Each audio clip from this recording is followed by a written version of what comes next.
नमस्कार, प्रणाम। आपके बहुत बहुत स्वागत है भोजपुरी के पहला टेक्निकल यूट्यूब चैनल में। हमारा नाम है दिलीप सिंह और आज की वीडियो में हम बतावे बने कि एफिलिएट मार्केटिंग का होला, आप कैसे एफिलिएट मार्केटिंग से पैसा कमा सकेनी, वो भी पैसिव इनकम।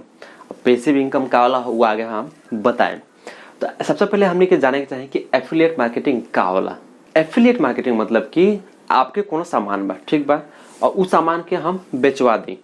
तो सपोज आपके कोनो सामान बा 10,000 रुपया के, वो हम सामान बेचवा देनी। तो हमने के जो बात पहले सपोज कि आप कहें कि हमारे यही सामान बा 10,000 के, अगर आप बेचवा दें तो हम 10,000 में से 10% आपके कमीशन दें। तो हम कहें ठीक बा, तो हम केहू के सामान हम बेचवा देनी।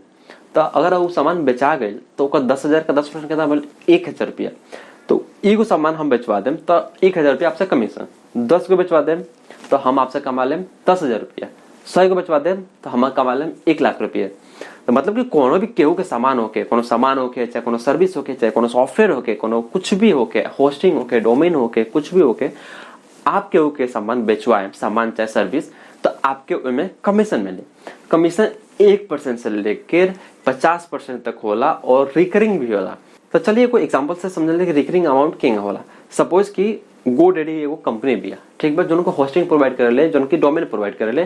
तो हम का करनी कि ओकर जो होस्टिंग बा ओकर एफिलिएट क्रिएट करके हम केहू के बेचवा देनी। सपोज आप ओई के किन लानी होस्टिंग। होस्टिंग मतलब का होला कि आपके जो वेबसाइट बा आप ओई पर रखें, ओई पर आप होस्ट करें। तो आप से होस्ट करें तो उसे जैसे कि हर साल के वो मेंबरशिप वाला, चाहे 2 साल 5 साल जितना साल करते हैं आप लेते हैं। सपोज आप 1 साल करती है अपन लेता नहीं और वेबसाइट बना लेनी, फिर दूसरा साल आपके वेबसाइट के लाइव रखे खातिर आप तो रिन्यू कराही के पड़ी। सपोज आप 3,000 रुपये में अपन होस्टिंग में रिन्यू करनी, तो फिर उनमें का हुई, सपोज जो भी परसेंटेज GoDaddy देते हुई, सपोज मान के चलिए हमारा 50% वो कमीशन देता। तो अगर 3,000 रुपया आप GoDaddy के दें तो उनमें से हमारा 1,500 रुपया कमीशन आ जाए।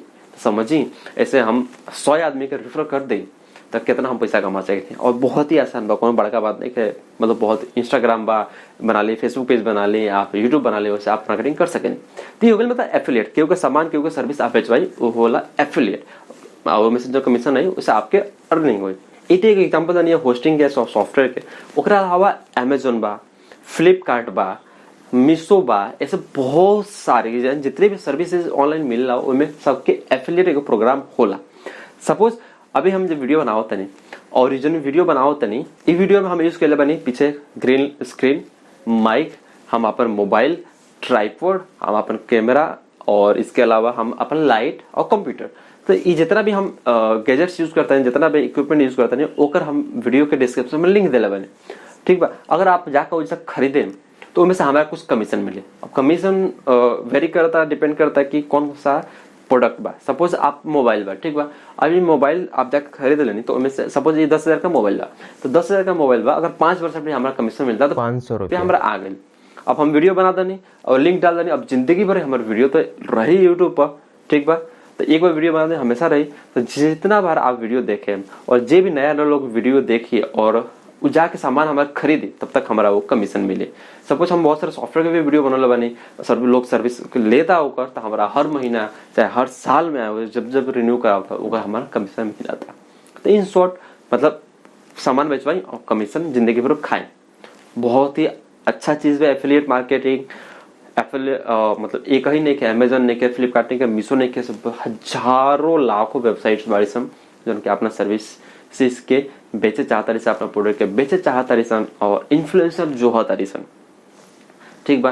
तो आप भी अपना चैनल बनाइए, सब चीज बनाइए और एफिलिएट से अच्छा खासा पैसा कमा सके नहीं। एक अलावा एगो चीज हम आपको बता दें कि आजकल जितना भी कंपनीज बाड़ी सन वो इन्फ्लुएंसर से ढूंढा तारी सन अपना प्रचार करावे खातिर। सपोज हम एगो इन्फ्लुएंसर हैं, अगर आप इंस्टाग्राम पर चलाओ तनी, चाहे फेसबुक चलाओ तनी, आपके अच्छा खासा फॉलोअर्स बढ़ा, तो आप एगो इन्फ्लुएंसर हैं। तो उनमें क्या होता है, कंपनी क्या होता है कि बड़े बड़े जैसे कि एक्टर वालों, जैसे कि अमिताभ बच्चन मैडम, शाहरुख खान, सलमान खान, इनका लोग का पैसा दिहल कम कर दिल बड़े, कैसे कि इनका लोग लाखों करोड़ों में इनका लोग के प्रचार बनावे खातिर रहेला।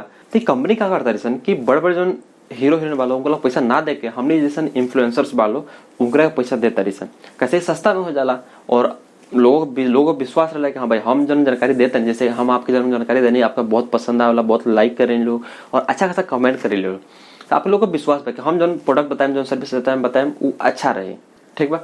तो सपोज हीरो हीरोइन बाड़ा सन एगो एड बनावे खातिर 25 लाख 30 लाख रुपया ले लसन। उहे एड हम मतलब इन्फ्लुएंसर्स बालो जे कि यूट्यूबर इंस्टाग्राम पे फेसबुक पे जैसे ऐसे लोग के कांटेक्ट करके अपन प्रोडक्ट या सर्विस के मार्केटिंग करावे लसन। सपोज कि हमरा लगे 2 लाख सब्सक्राइबर हन और कोनो कंपनी आयल कि भाई सॉफ्टवेयर हमर बा जैसे प्रोडक्ट बा एक पे वीडियो बना दे, तो हम ठीक पे बना दे कोनो बात हम 30,000 रुपया लेम। कहीं ना भैया 30,000 ज्यादा मतलब 25,000 मतलब ठीक बा चला। एक ना होला मतलब यूट्यूब से कमाई होकबे करेला, लेकिन इसके अलावा स्पॉन्सरशिप कहल जाला ओहो से कमाई होला। तो अगर आप आओ तनी यूट्यूब पर से इंस्टाग्राम पर तो आपको बहुत सारे रास्ता खुल जाए पैसा कमाए के।